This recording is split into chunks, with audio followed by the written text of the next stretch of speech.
No matter how good The Hobbit was, the journey there and back again has never been the easiest part of Dungeons and Dragons to make fun and exciting. Until now. Hey friends, my name is Timothy, though some people do call me Tim. If you're new to the channel, this is a place where we come together to try and improve our games of Dungeons and Dragons. So if you're into that sort of thing, I hope to earn your sub. Also, regulars here know that if you stick around to the end, there's a special prize, so keep that in mind. Travel in Dungeons and Dragons is probably one of the most complained about aspects of our tabletop role-playing game experience, particularly amongst DMs. We can't quite seem to find the perfect mix of how many encounters we should have, because everybody's getting long rests constantly, so you're always at your best. So do you have really scary, terrifying encounters, or do you have little speed bumpy things? How do you advance the story with these encounters?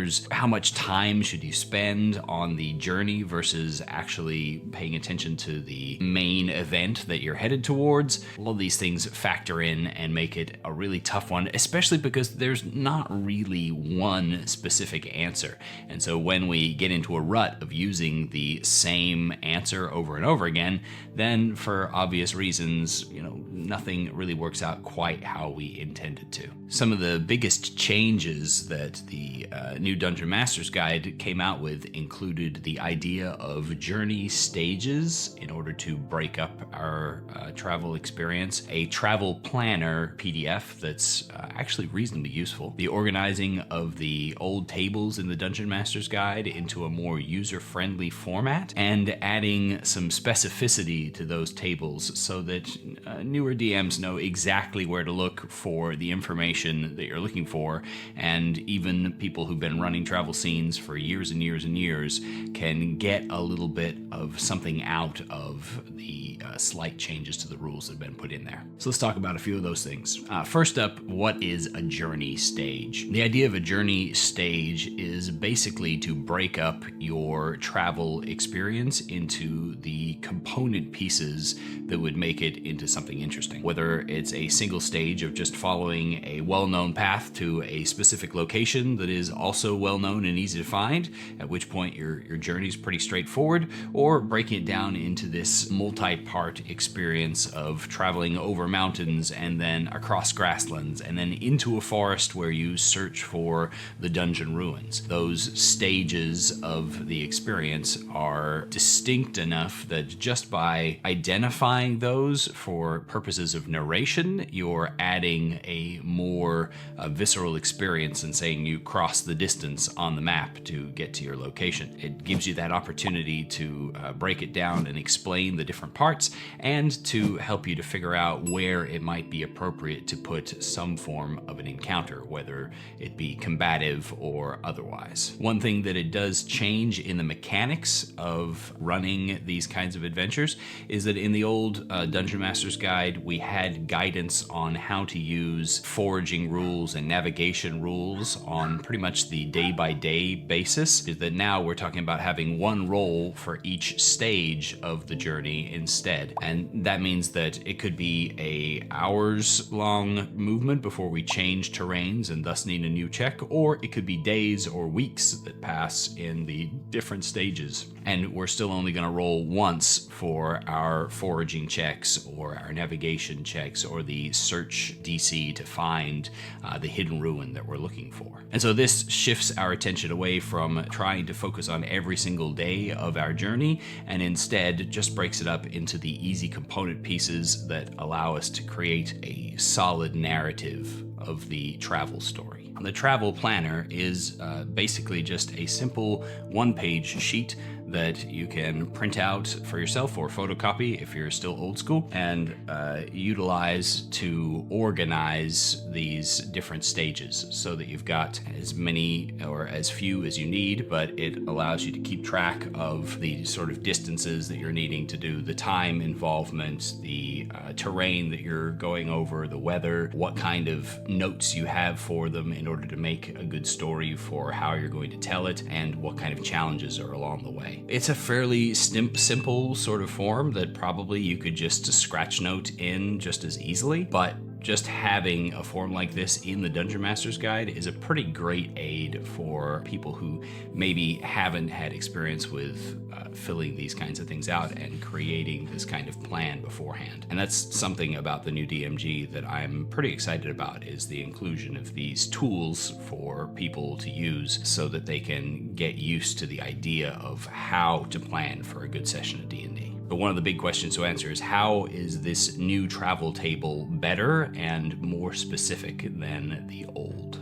tables in the DMG? What was 6 tables in order to determine the details of travel is now basically 2, if you count the 2 rolls on the weather table as being 1 table. Weather is the only one that's been separated out and kept in its own little box, and then everything else from foraging to navigation has been combined into one big table that includes all of the different terrain types and then cross-references across in order to give you the maximum pace that you can set in that, which is new information to many DMs. An encounter distance suggestion, which is an awesome inclusion that we haven't had in kind of a long time for our 5th edition games. And then your foraging DC, navigation DC, and search DC in order to find something inside of that kind of terrain. This cross-referencing also adds specificity, whereas previously we were told that to forage in an area that had abundant food and water sources, it was a DC 10. Now we're told that that base DC of 10 includes and applies to coasts, forests, and swamps, which, while that might be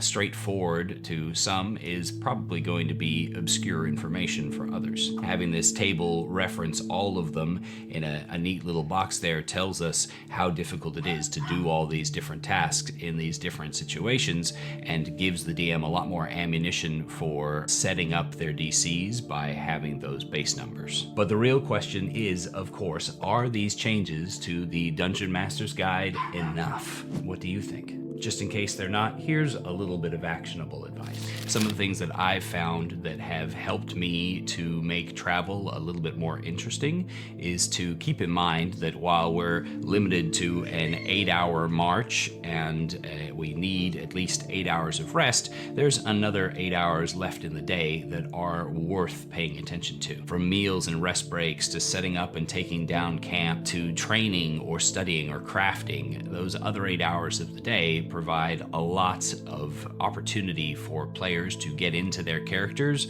if you give them that opportunity. I like to ask my players what they're working on while they're in long journeys, so that even though they might be only able to snag an hour or 2 here or there, perhaps they could make progress towards learning a skill or creating an item over the course of time, instead of having to spend straight up work weeks only working on that in downtime. This gives a sense of accomplishment and progress and adds a weight to the passage of time that occurs during travel. I also like to try and set up standard operating procedures, or SOPs, for traveling across country, so that players know not only what their watch order might look like, but also so that they have an idea of what their camp looks like, what kind of precautions they might take to ward off monsters or bandits or the like while they're sleeping, or what kind of precautions they might take while in the midst of traveling. It's not fun to go over this on a day-by-day basis or to go through it every single time that a group travels, but if you run them through it occasionally, or when it seems like it's important and things would change, and ask them if they're making any preparations around their camp when they set it up, or if they have any specific spells that they might have active from rituals or the like while they're traveling, then giving them those opportunities to build that standard operating procedure lets them delve a little bit further into the fiction of their travel,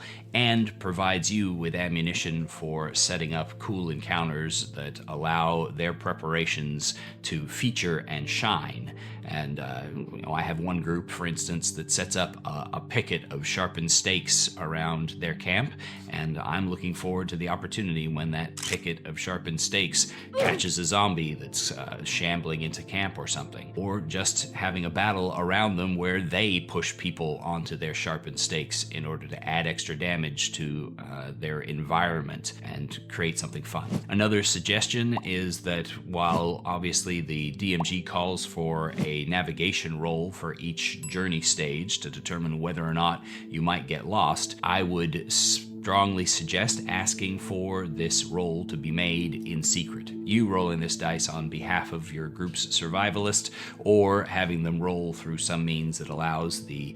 dice to remain a mystery, like on a virtual tabletop, goes a long way to keeping the fiction a little more intact, because obviously people wouldn't know that they were lost until after they were lost. If you roll that dice secretly, then you can show them in your narration that they are lost without specifically telling them you're lost, and add 1d6 times 10% of time to your journey. Instead, you can start narrating out the strange items that might catch their attention until, of course, you do catch their attention with the statement that this area does not look how it should and something has clearly gone wrong. And then let them have a little bit of a moment to figure this out and find their lost and head themselves back on their way. Another suggestion I have is that whenever you're making a journey from one place to another, you let your players run through their watch order at least once. This doesn't have to be in sequential order. It doesn't have to be on the same stage of the journey. You could bounce from the first watch on the first stage of the journey to the third watch on the second stage and to the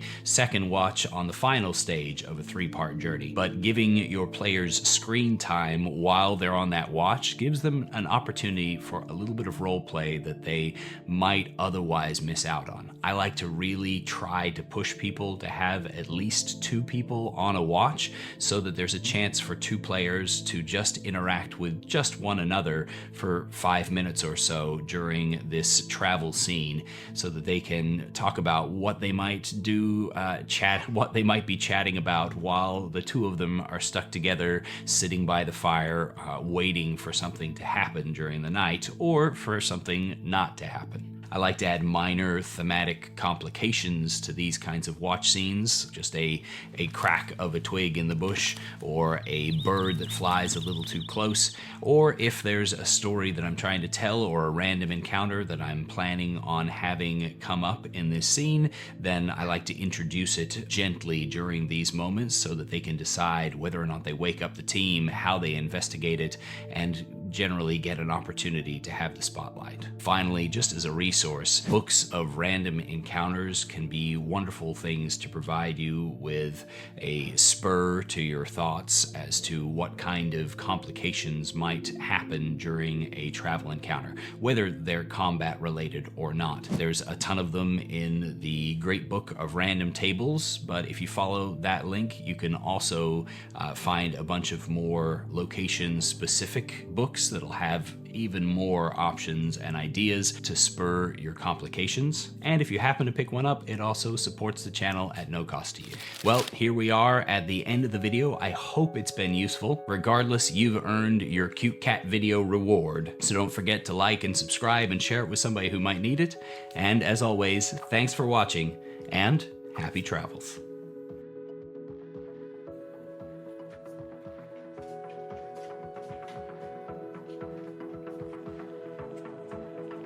Night, boys. You don't mind it though?